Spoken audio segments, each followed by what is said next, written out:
Whitney Tilson spent his childhood in Tanzania and Nicaragua, climbs mountains for sport, and participated in the Stanford Marshmallow Challenge. I guess that makes him a mayoral candidate like no other. So before we get to all the many priorities that you have, I have to ask you about the fact that, you are a man who loves obstacle course races. You like to climb mountains. Do you think that that attitude makes you fit or qualified or more qualified to be mayor of the city of New York, which is, by the way, climbing a lot of high mountains? Yes, for sure.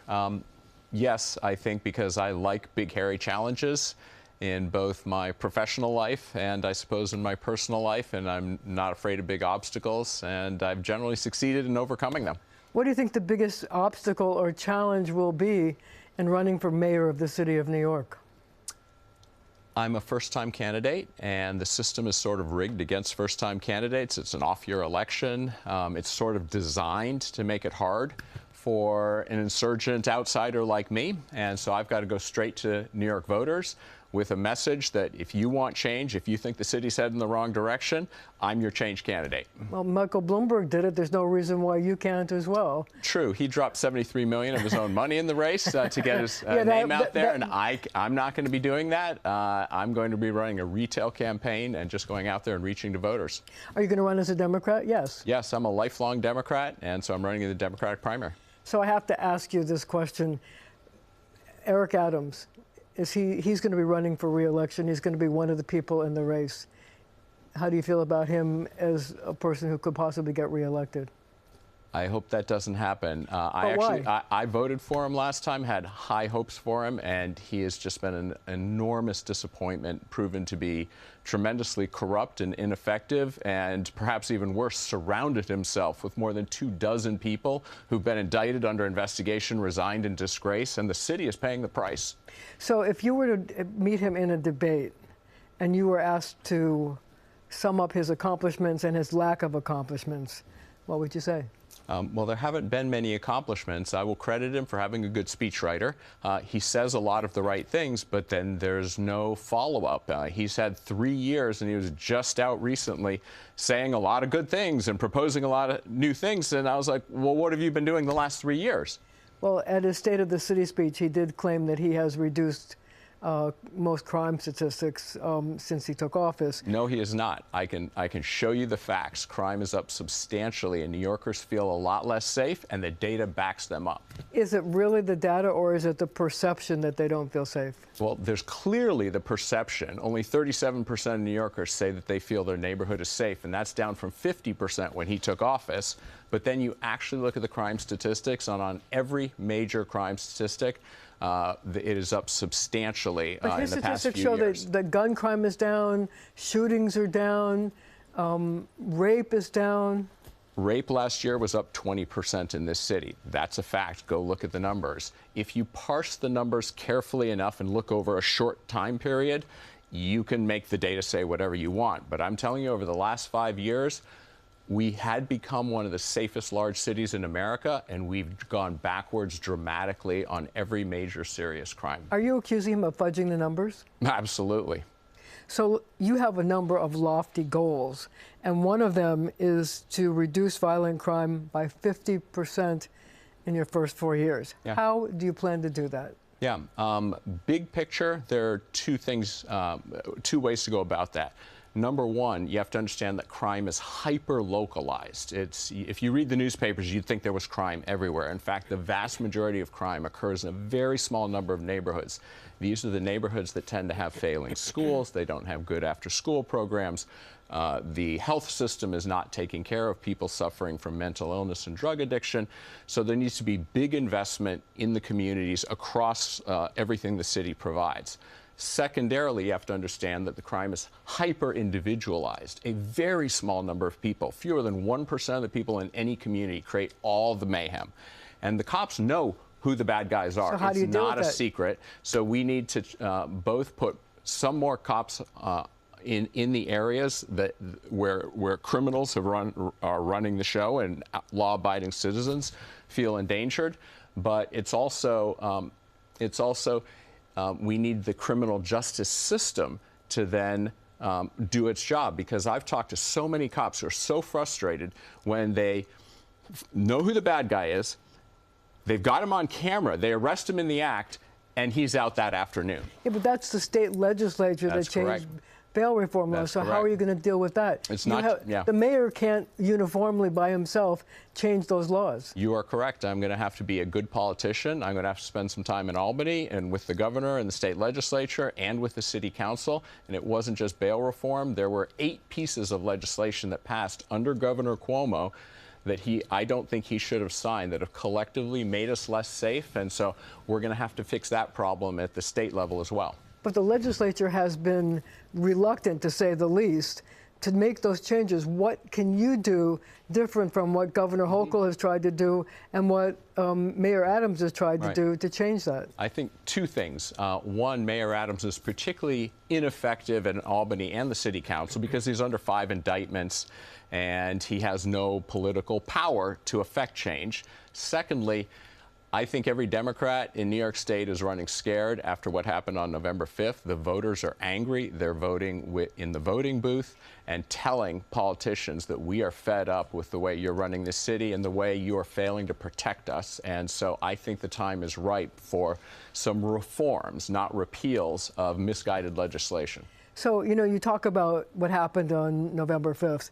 One of the things was that people were expressing frustration with the economy. And you, as one of your goals, say that you want to increase prosperity and increase the economy by 30%. 50% in the next 10 years. And how? Yeah, well, look, 50% over 10 years is about 4% annual growth, and we can absolutely do that.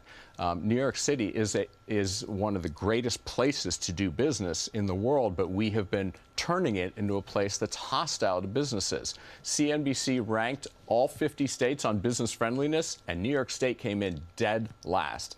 And that's crazy. So how do you change that? Well, first of all, I mean, it's a high-tax state. People don't want to come here because the taxes for businesses are so high. Yeah, that's true. I'm a business person. That's Albany again. To some extent, but it's sort of a tone at the top. I'm a business person. I graduated from business school and spent my career. I've built 6 small businesses here in New York City. So I think I can completely change the tone and the environment as a starting point. And that actually matters, the sort of signaling you send. You know, when a big business wants to invest in New York City, like Amazon wanted to put their headquarters here the same way that Google and Facebook did, and instead we drove them away and took tens of billions of dollars of investment, tens of thousands of great jobs, and sent that down to Washington, D.C. That's crazy. So I will be a super pro-business mayor, and will both with big businesses and the small businesses like the ones I've started. So we only have a few seconds left, but you also want to reduce the cost of living. Yeah. How do you do that? Yeah, the biggest piece of the cost of living crisis in this city that's driving so many people out, 8% of our population is left in less than 5 years. The single biggest reason is affordability, particularly housing. Second is people don't feel safe. So how do you address housing affordability? It's basic supply and demand. We have 2/3 of New Yorkers are working class New Yorkers, and we are not building housing for working class people, and that's largely because we've allowed all sorts of zoning restrictions and red tape and so forth to stifle the ability to build new housing. We'll have to leave it right there for now, but our conversations continue right after the show on our streaming channel, CBS News New York.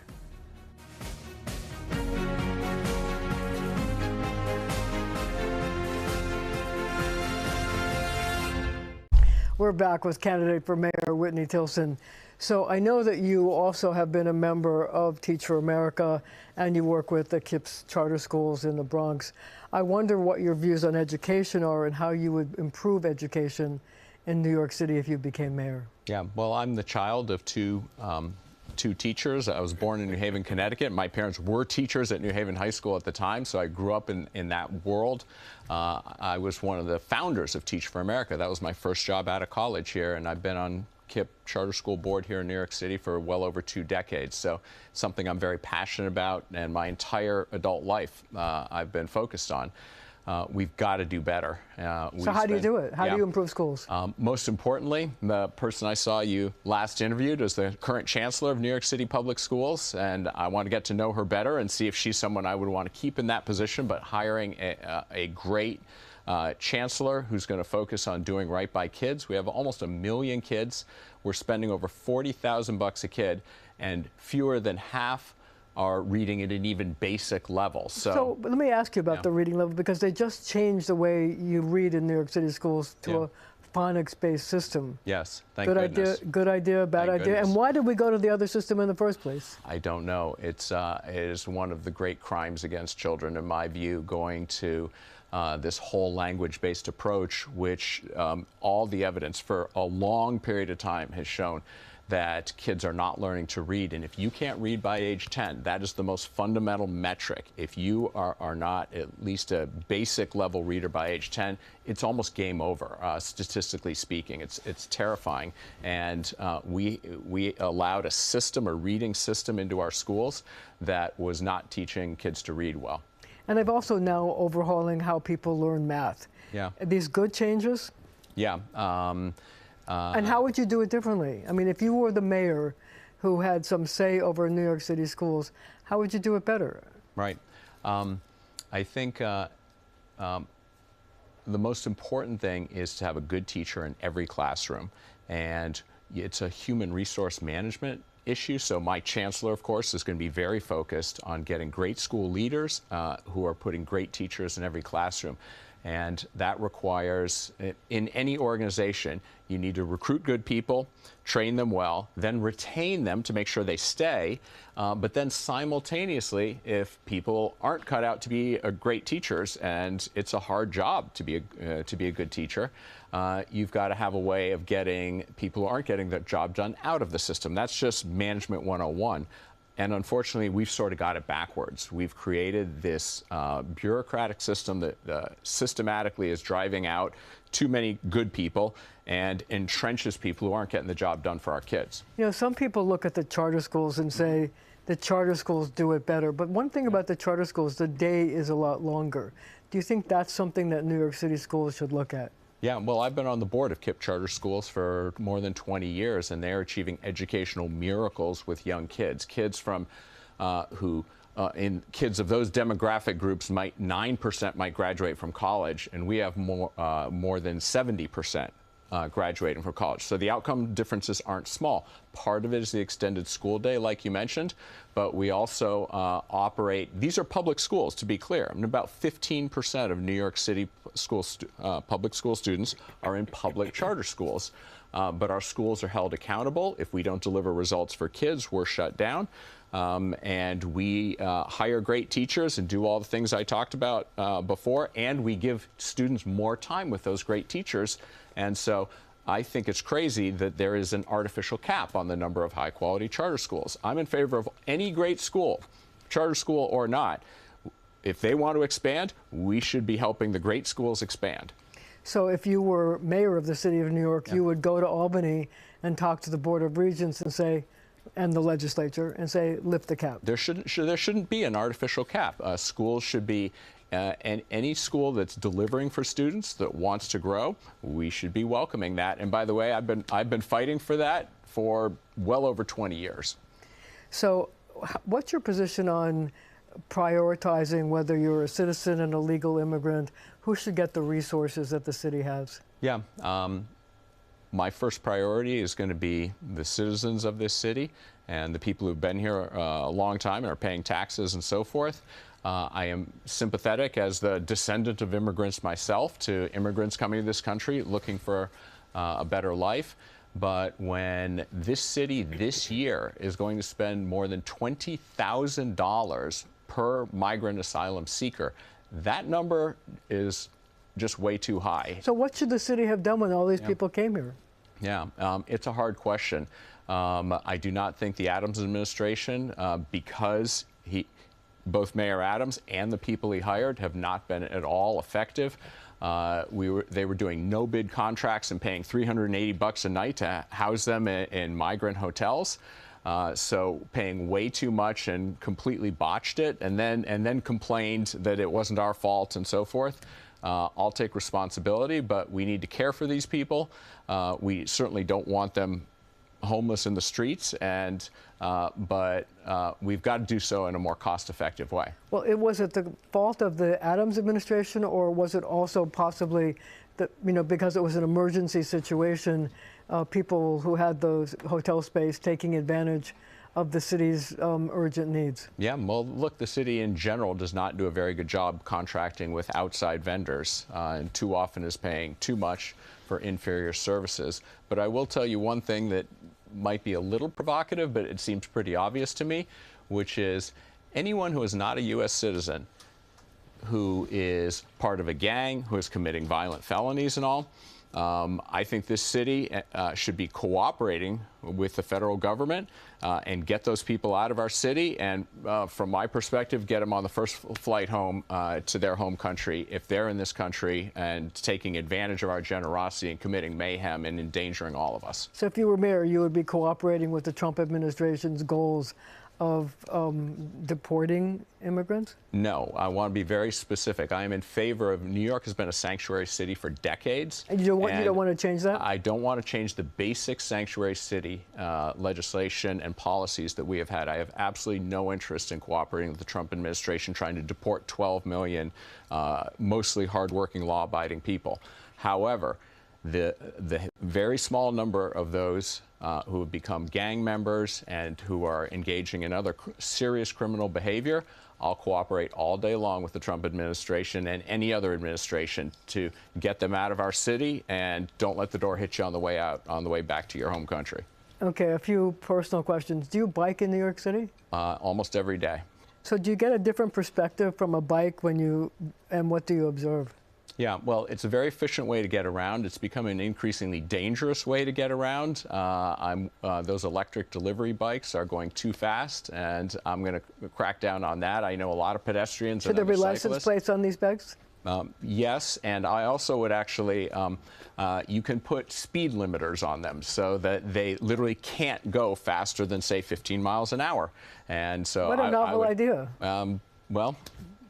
I've got a lot of small ideas about, how to clean up this city. There's way too much trash and litter in this city, and I want to lead by example. Every day, my wife and I are out there picking up trash in Central Park, and as mayor, I want to encourage every New Yorker to, one, stop littering, but two, if you see litter, pick it up. So do you have a favorite route or bike route that you like to do? Well, I typically am coming down Fifth Avenue in the bus lane, so I got to be careful of the buses. I'm usually going somewhere in Midtown, but sometimes I'm biking up. Little secret, I'm an avid tennis player, and so there's some great tennis courts up in Harlem, so sometimes I'm biking up through Harlem. How do you feel about congestion pricing? The idea is good in concept. Right now, we have the worst of both worlds, which is an extra tax that is angering a lot of people. But we haven't gotten rid of congestion. I want to be the mayor that ends congestion in New York City. So I want to do what Singapore does and a number of other cities do, which is put a price anywhere in the city, not just south of 60th Street, where there's congestion, and change that price by the hour until there's no congestion at all. So you would make congestion pricing all over the city if there were clogged streets? Anywhere there are clogged streets, we know where it is. We have the cameras, we have the data. But what about all that double parking? How are you going to deal with that? Yeah, that really adds to congestion. That is true, and that's a separate issue. But I can tell you, Singapore is a city of 8 million people, and basically they have little things over the roadways that the price varies, and it says if you want to come in here, depending on the time of day, sometimes it's free, but if you want to come in during a busy time at rush hour, the price is going to be higher, and it's sort of basic economics. But imagine what New York would be like if there were no congestion ever. That's my goal. So you've written a number of books. One is The Art of Playing Defense. Yeah. You write about avoiding marrying the wrong person. Yes. So how do you do that? Yeah, it was a book I wrote for my daughters. It's the first non-investing book that I've written. And my favorite chapter, which you've identified, is on having a happy, healthy, successful marriage, which I'm I'm pleased to say I have after 31 years with my wife. So how do you avoid the wrong person? It's two things. Number one is you need to marry the right person. And in my book, I have the 12 questions to ask before you marry someone. And question number one is are they a kind and good-hearted person? And it has a series of questions after that. But then it's equally important. I know a lot of people who married the right person, and over a long period of time, their marriage went south. So you got to work on it, and you can't get sloppy. And so the second half of my chapter on having a happy marriage is how not to screw it up. So you are a very active person. It's clear. Yes. How do you unwind? How do you rest?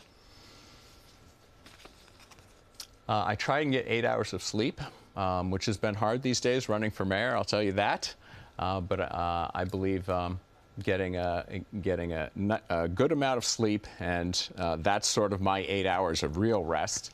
And I love to go out and exercise. I jog in Central Park regularly. I ride my bike around, play a lot of tennis. As you mentioned early on, I climb mountains periodically. Yes, you do. So I love the outdoors, and so that's really my rest and relaxation as well.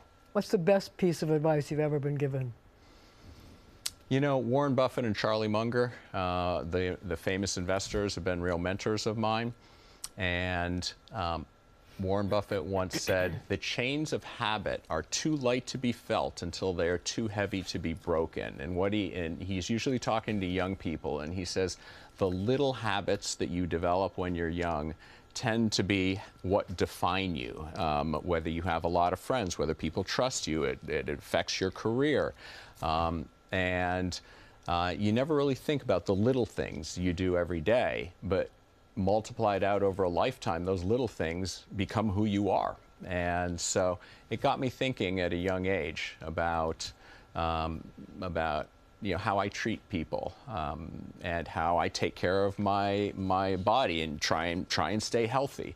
You develop bad eating and exercise habits. It may not affect you in the short term, but it'll wreck your life in the long term. So if you could have one superpower, what would it be? That's a good one.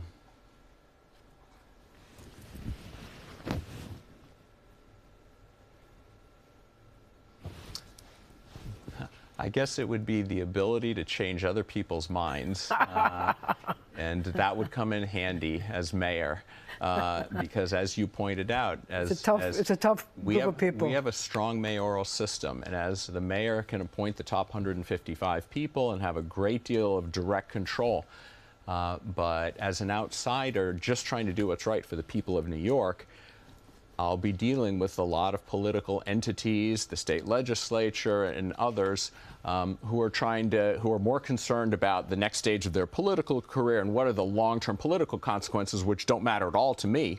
And I would love to just be able to get everybody to do the right thing for New Yorkers. Sounds like a really tough mountain to climb. Speaking of mountains to climb, what's the biggest obstacle or challenge you've had to deal with in your life? There are a few answers. I mean, just from a pure mental and physical challenge, I volunteered to go out and train with the Navy SEALs out in Coronado. You did? And it was they have a program that's the most famous in the military called BUDS, which is a 6-month program where only 10 or 15% of the hardcore people who go in survive it. And some Navy SEALs put us through, a group of me and some other guys through the program over 3 days, and we didn't sleep. And they basically tortured us for 3 days. But amidst the misery, it really pushed me to my limits, and physically and mentally. And amidst the misery, there was beauty and clarity, and I saw that I was capable of suffering a lot more than I thought I could suffer, and enduring a lot more, and I could persevere. And that was, that's been beneficial in a lot of different areas of my life. I know running for mayor, I'm going to get attacked a lot, and people are going to try and tear me down. How are they going to attack you? What are they going to pick on you for?